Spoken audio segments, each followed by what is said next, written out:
Captain Lee, Mina, floated in the pilot's seat of her dying ship, watching the stars through cracked viewports. The Star Wanderer had been her home for 3 years, carrying supplies between the outer colonies.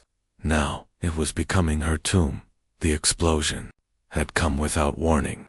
A micrometeorite had punched through the hull at incredible speed, tearing apart the main power core and life support systems. Emergency power would last maybe 6 hours. The nearest human outpost was 3 days away at maximum burn, and her engines were dead. Mina had already recorded her final message to her sister, back on Earth.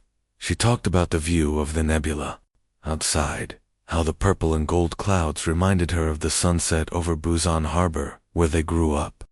She did not mention the cold creeping into her bones, or how her breath now formed small clouds in the failing air recycler. The distress beacon had been broadcasting for 2 days. No response. She was too far from the shipping lanes, too far from anywhere that mattered. The galaxy was vast and empty, and she was just one small human in a broken ship. When the first alien vessel appeared on her sensors, Mina thought she was hallucinating from oxygen deprivation. The ship was unlike anything in human databases. It looked like a living crystal, all smooth curves and glowing surfaces that pulsed with soft blue light. More ships followed, dozens of them, all fleeing in the same direction. The alien fleet should have passed her by. Any reasonable species would focus on their own survival. But the lead crystal ship changed course. Moving toward her dying vessel, Mina tried to activate her communications array, but most systems were offline. She could only listen as strange musical sounds filled her radio.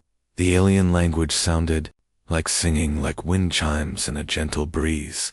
Beautiful and completely incomprehensible. Through her viewport, she watched smaller crystal ships detach from the main fleet. They moved with purpose, surrounding her vessel in a protective formation. Blue energy fields began to wrap around the Star Wanderer, and suddenly her ship stopped tumbling. The aliens had grabbed her with some kind of tractor beam. Inside the alien flagship, Elder Zeftal felt the harmonics of distress from his people. The Devourer swarm had destroyed their homeworld just days ago. Resonance Prime, with its singing crystal cities and harmonic gardens, was now nothing but scattered atoms. 50,000 Kethra survivors were all that remained of a civilization that had existed for millennia. Elder, his aide Mordian chimed urgently. The primitive vessel is dying.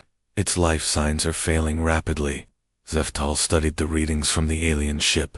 The creature inside was clearly intelligent, using technology that was crude but functional. More importantly, it was alone and afraid, just like his own people. We must reach Haven's Rest, Mordian continued. Every moment we delay gives the swarm time to track us. This alien is not our responsibility. The Elder's crystalline form pulsed with deep blue light as he considered. His people were pacifists by nature and evolution. Their entire culture was built around the preservation of life, around harmony and mutual support. Even now, fleeing the greatest disaster in their history, those principles remained. All life is sacred. Zeftal resonated to his council. We save her. But Elder, another council member protested. We know nothing of this species. They could be dangerous. Their technology suggests a violent culture. Then we will teach them a better way, Zeftal replied. Prepare the rescue pods. Mina felt the change in her ship's movement as the aliens guided her vessel into what looked like a massive crystal cave. But as she got closer, she realized it was a docking bay inside the alien ship. Atmosphere flooded the space around her, and she heard the gentle hiss of air entering her ship through the hull breach. Strange beings in environmental suits moved around her vessel. They looked like living crystals, humanoid but translucent, with light flowing through their bodies like blood. Their movements were graceful and purposeful as they worked to stabilize her. Ship's remaining systems. When they cut through her airlock, Mina was ready with her hands raised in what she hoped was a universal gesture of peace. The lead alien removed its helmet, revealing a face that was both beautiful and alien. Its features were sharp and angular, carved from what looked like living diamond. When it spoke, the sound was like music. A translation device on its chest flickered to life, speaking in heavily accented but understandable English. "You are safe now. We are Kethver. We help." Mina's eyes filled with tears. She had been minutes from death, and these strangers had risked their own escape to save her. "Thank you," she whispered. "I'm Mina. Human. Human Mina," the alien repeated carefully. "You come with us to safe place. We protect you."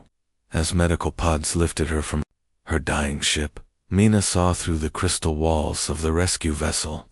The alien fleet was vast, hundreds of ships of all sizes, but they all looked damaged, hastily repaired, filled beyond capacity. These people were refugees, running from something terrible, and yet they had stopped to save one dying human they had never met. The crystal being stayed beside her pod as they moved deeper into the ship. "We go Haven's Rest," it explained through the translator. "Hidden world. You heal there. You safe with Kethver now." 3 days later, Mina woke up in what looked like the inside of a giant crystal. The walls around her bed glowed with soft white light, and she could hear gentle music coming from everywhere at once. Her body felt better than it had in weeks. Whatever the Kethver had done to heal her had worked perfectly. A young Kethver entered the room, his crystal body glowing pale green. The translator on his chest activated as he spoke. "Good morning, human Mina. I am Veltar. I study your people's technology. Elder Zeftal wishes to see you when you are ready." Mina sat up slowly, testing her strength. "How long was I unconscious?" 3 days. We arrived at Haven's Rest yesterday. Your ship is repaired and safe." Veltar paused, his light dimming slightly. "Elder wishes to show you our new home, and perhaps, you can help us prepare for what comes." Through the crystal corridors, Mina saw thousands of Kethver working frantically. Some carried glowing tools she didn't recognize. Others moved large crystal panels toward what looked like construction sites. Everyone moved with purpose, but she could sense their fear in the way their bodies flickered between colors. Haven's Rest was beautiful and terrifying at the same time. The planet was mostly ocean, with small islands connected by bridges made of living crystal that grew from the seafloor. The Kethver had built their refugee city on the largest island, but even from space, Mina could see it was temporary. Everything looked rushed, incomplete. Elder Zeftal met her at the city's center, where a massive crystal spire reached toward the sky. His ancient form pulsed with deep blue light as he gestured toward displays showing the planet's defensive systems. "Human Mina," he said through his translator, "we think you are well, but we must speak of serious things. The Devourer swarm follows us always. They consume everything. Planets, stars, entire systems. Nothing stops them." Mina studied the defensive displays. She had been a cargo pilot, not a military officer, but she had grown up during the border wars. Every human learned basic tactics and strategy. What she saw made her heart sink. "These are shield generators," she said, pointing at the crystal towers scattered across the islands. "They're powerful, but they're only designed to stop natural disasters. Asteroids, solar flares, things like that." "Yes," Zeftal confirmed sadly. "Kethver technology is for building, for healing, for growing. We do not make weapons. We cannot make weapons. Our bodies, our minds, they do not work that way." Veltar approached with another Kethver. "Engineer, human Mina, we analyze your ship's database. Your people, they fight wars. Yes. They make weapons that destroy." The question hung in the air like a challenge. Mina knew what humans were capable of in war. The border conflicts had been brutal, with both sides using increasingly deadly weapons. But the Kethver had saved her life when they could have left her to die. That meant something. "Yes," she said quietly. "Humans fight when we have to, We're good at it. Maybe too good. We are afraid of this, Zeftal admitted. Stories reach us of human wars, worlds burned, cities destroyed. We fear what your people might do to us. Mina looked around at the crystal beings working to save their civilization. Children played in crystal gardens while their parents built defenses that wouldn't work. Elderly Kethver told stories to young ones who might not live to grow up. These people had shown her mercy when they had every reason to focus only on themselves. Elder, she said firmly, my people have a saying. You saved my life when you could have left me to die. That makes you family now, and humans protect family. She moved to the tactical display, her mind already working on the problem. Your shields are strong, but they're static. The swarm will adapt to them. You need layered defenses, mobile weapons platforms, early warning systems. But we cannot build such things, Veltar protested. We do not understand violence. Then I'll teach you, Mina said. Not violence for its own sake, but protection, defense. There's a difference. Over the following days, Mina worked with Kethver engineers to modify their defensive systems. She showed them how to layer shields, how to create overlapping fields of protection. She explained the concept of mobile defense platforms and early warning networks. The Kethver learned quickly, but she could see their discomfort with anything that might cause harm. When she suggested arming some of their ships with simple weapons, the entire engineering team went silent. We cannot, one engineer finally said. Our people, we feel pain when others suffer.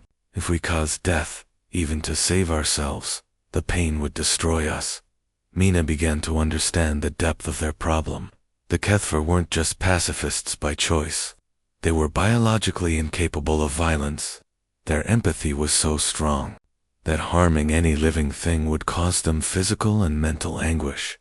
Then we need to call for help, she said finally. My people, the humans. The crystal beings around her flashed with alarm. But human Mina, Zeftal said carefully, will your people come? We are strangers to them, and will they help us, or will they conquer us? Mina thought about Admiral Park Juno, who she had met once at a trade station. About Captain Kim Sung-ho, who had pulled her out of a pirate attack years ago. About her sister Jisoo, who worked for the Terran Defense Force. Elder, she said with growing confidence, humans have one rule above all others. You don't mess with our friends, and you became our friends the moment you saved my life. Mina stood in the crystal communication chamber, her hand shaking as she prepared to send the most important message of her life. Around her, Kethver technicians worked at their harmonic interfaces, their bodies glowing with nervous energy. Through the chamber's transparent walls, she could see the frantic activity across havens. Rest as the aliens prepared defenses they all knew would fail. Elder Zeftal had spent 3 days debating with his council before agreeing to contact the human military. The debate had been intense, with many Kethver expressing deep fear about inviting warriors to their sanctuary. But the alternative was extinction. The quantum communicator is ready, Veltar announced, his crystal form flickering between blue and yellow. But human Mina, are you certain your people will come? We are far from human space, very far. Mina thought about the vast distances involved. Haven's Rest was nearly 2 months from the nearest human outpost, even with the fastest military ships. But she also thought about something her drill instructor had said during basic training. Back when every colonist learned military basics, humans remember who helps them, and we never forget who hurts them. They'll come, she said with more confidence than she felt. Patch me through to Admiral Park Juno, 3rd Fleet Command, Sector 7. The connection took several minutes to establish. Quantum communication was instantaneous, but routing through the human military network required proper authorization codes. When Admiral Park's face finally appeared on the crystal display, she looked tired and skeptical. Captain Lee, Mina Cargo, Vessel Star Wanderer, the Admiral read from her screen. You're listed as missing, presumed dead. Where the hell are you? Admiral, I'm alive because an alien species saved me. They're called the HFY, and they need our help. Badly, Admiral. Park leaned forward, her expression sharpening. Aliens, Mina, if this is some kind of joke, ... No joke, ma'am. I'm transmitting my ship's logs and sensor records now. The HFY rescued me when my vessel was dying. They didn't have to, but they did. Now they're facing extinction from something called the Devourer Swarm. The Admiral studied her screens as the data came through. Mina watched her face change as she reviewed the sensor recordings of the crystal ships, the medical scans showing how thoroughly the HFY had healed her, and the tactical analysis of the approaching threat. Sweet mother of Mina, are you telling me you've made first contact with a peaceful alien civilization? Yes, ma'am. And they're about to be wiped out by machines that eat entire star systems. The swarm will be here in less than a week. Admiral Park was quiet for a long moment, studying the data. Behind her, Mina could see other officers gathering around the communication station. Word was spreading quickly through the human command structure. Mina, I need you to listen carefully. I'm going to patch you through to Fleet Admiral Cho Sung-jin. He needs to hear this directly. But first, tell me honestly, can we trust these aliens? Mina looked around at the HFY technicians, who were working desperately to save their people, despite having no weapons, no aggressive instincts, no way to fight back against the coming destruction. She thought about how they had risked their own escape to save one dying human. Admiral, they saved my life when they could have left me to die. They're healing me with their best medical technology. They're sharing their food, their shelter, their knowledge. All they want is to survive. Her voice grew stronger. If we can't trust people like this, we can't trust anyone. The connection transferred to Fleet Admiral Cho's command ship. The elderly officer appeared on screen, his weathered face serious as he reviewed the transmitted data. Behind him, Mina could see the bridge of a massive dreadnought, with dozens of officers working at their stations. Captain Mina, Admiral, Cho said without preamble. You're asking me to divert significant military assets based on a first contact situation with unknown aliens. The political implications alone.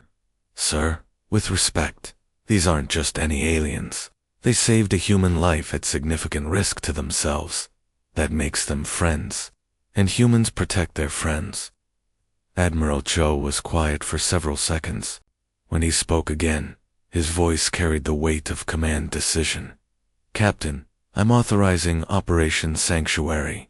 Admiral Park will coordinate the response. We're diverting battle groups 7, 9, and 12 to your location. Mina felt her knees go weak with relief. Thank you, sir. How long until they arrive? Admiral Park's fast attack group can reach you in 4 days if they push their engines hard. The main battle fleet will follow within the week. The Admiral paused. Captain, you need to understand something. This isn't just a rescue mission anymore. You've established humanity's first contact with an alien civilization. That makes you our official representative until proper diplomatic staff can arrive. The weight of responsibility settled on Mina's shoulders. Around her, the HFY technicians had gone very still, their bodies glowing with what she had learned. Was intense concentration as they listened to the translated conversation. I understand, sir. Good. One more thing, Captain. These HFY saved your life, which means they've earned humanity's gratitude. Make sure they understand that when humans give their word, we keep it, no matter what. As the communication ended, Elder Zeftel approached, his ancient form pulsing with cautious hope. Human Mina, your people, they truly come. They will fight the swarm for us. Mina turned to face him, feeling the eyes of every HFY in the chamber upon her. Elder, my people are coming, and when they arrive, you'll learn something important about humans. We never abandon our friends. The human fleet dropped out of hyperspace like thunder in the void. Mina watched from Haven's Rest's orbital platform as dozens of warships materialized in perfect formation. their hulls dark and angular against the stars. She had never seen so many military vessels in one place. Elder Zeftel stood beside her, his crystal body flickering with colors she had learned meant deep anxiety. Around them, other Kethver pressed against the viewing walls, their harmonic whispers creating a sound like wind through glass chimes. So many ships, Zeftal resonated softly. Human Mina, your people, they are truly warriors. Through the communication array, Admiral Park's voice crackled with authority. Haven's Rest Orbital Control. This is Admiral Park Juno, commanding Terran Battle Group 7. We're here to help. The lead human ship was massive, easily 3 times the size of the largest Kethver vessel. Its name, Defender, was painted in bold letters across its armored hull.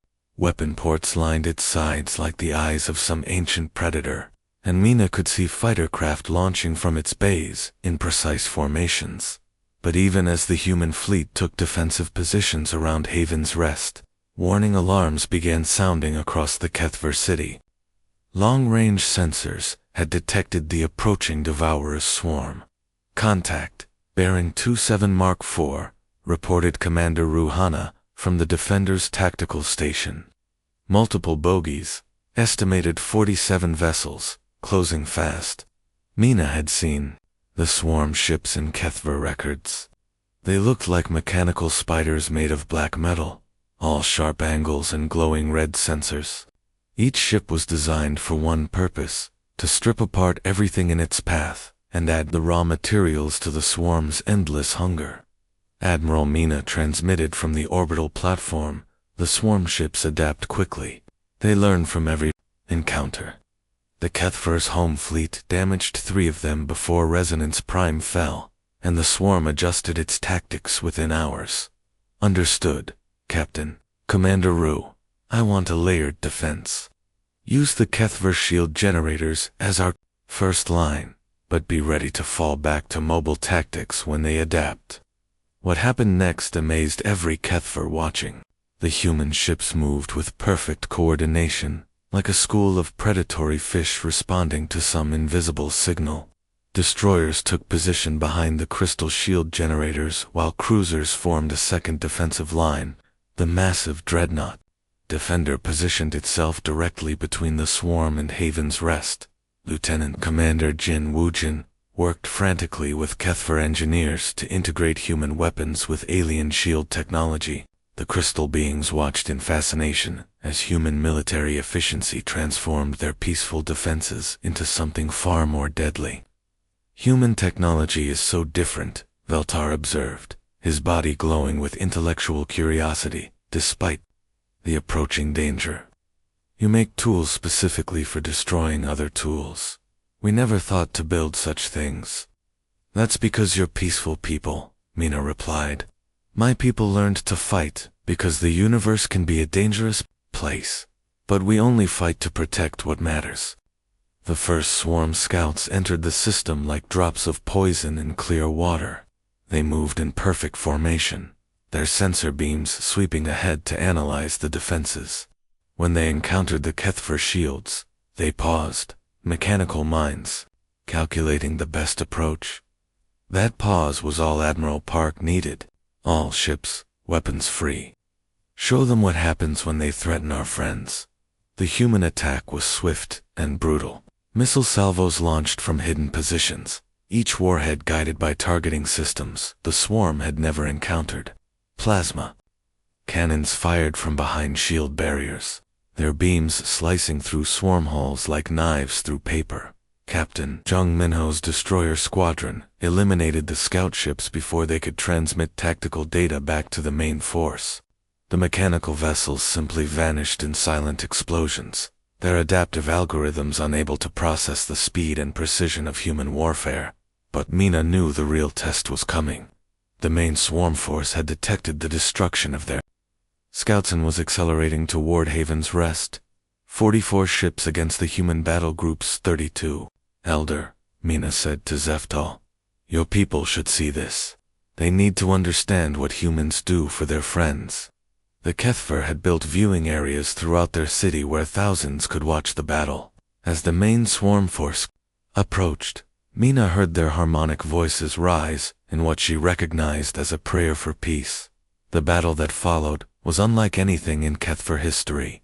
Human ships danced through space with deadly grace, using tactics that turned the swarm's size advantage against itself. When the mechanical vessels tried to adapt to human weapons, the humans simply changed tactics. Commander Li Jian led a fighter squadron through the swarm formation, targeting their communication links and disrupting their coordination. Without their hive-mind connection, the mechanical ships became confused, firing on each other in some cases. "Incredible," Elder Zeftal whispered, his translation device carrying his awe.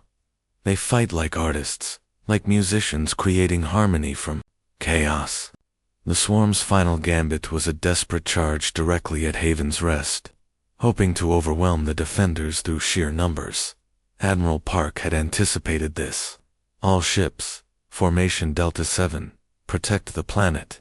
The human fleet formed, a wall of steel and fire between the swarm and the Kethver home. When the mechanical vessels crashed against that wall, they shattered like waves against rocks. In the aftermath, as debris from 44 swarm ships drifted cold and lifeless through space, the Kethver city erupted in harmonic celebration. But Admiral Park's voice cut through their joy with a sobering reminder. This was just a scouting force. The main swarm will be here soon, and they'll have learned from this encounter. We need to find their source and end this threat permanently. 2 weeks after the first battle, the combined human Kethver fleet prepared for what Admiral Park called the final hunt. The swarm's main force had never appeared at Haven's Rest, which meant they were gathering strength somewhere else, using captured swarm technology and Kethver quantum sensors. The Alliance had tracked the mechanical plague to its source.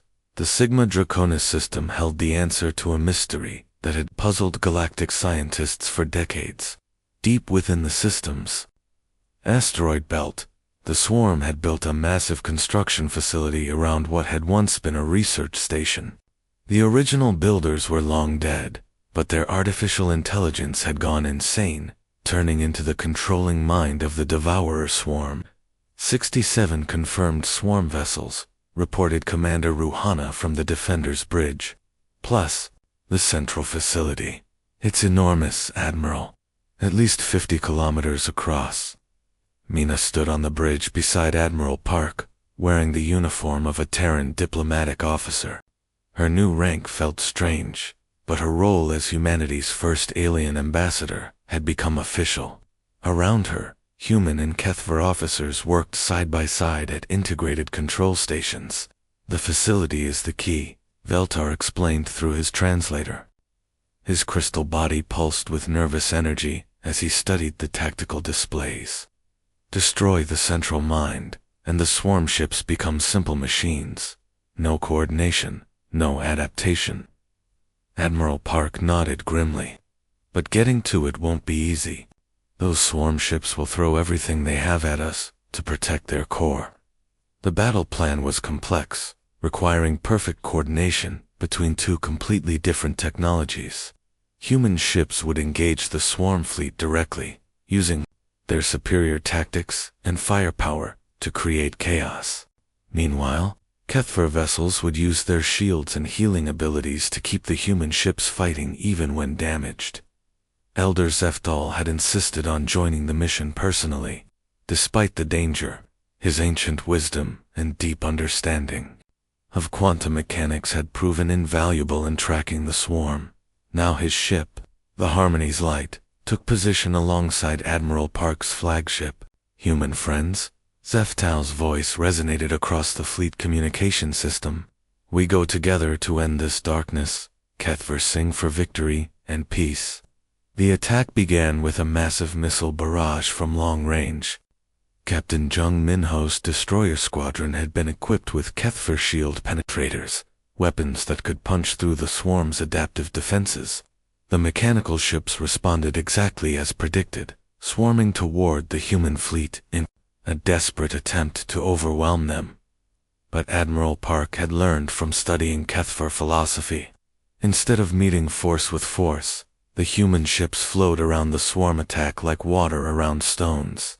When mechanical vessels tried to target them, human fighters would appear from unexpected angles. When the swarm adapted to human tactics, Kethfer ships would provide covering fire with weapons the machines had never seen. Commander Lee Jayan led the critical assault on the central facility.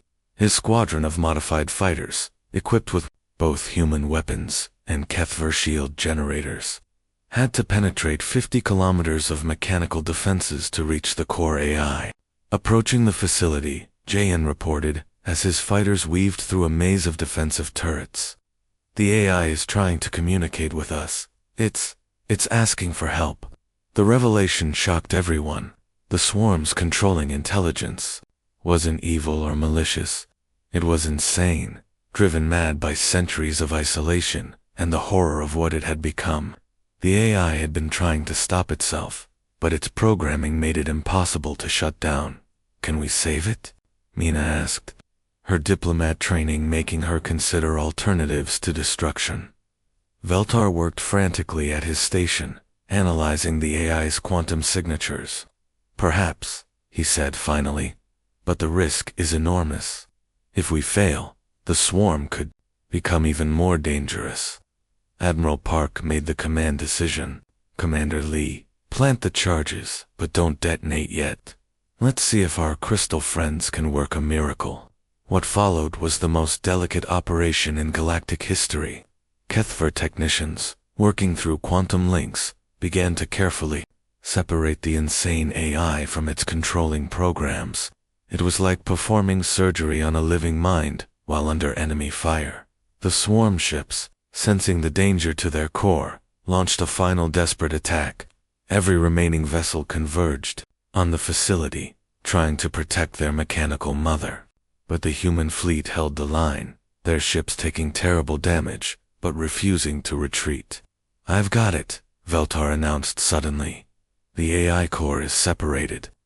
Commander Lee, you can destroy the facility now. The explosion that followed lit up the entire star system.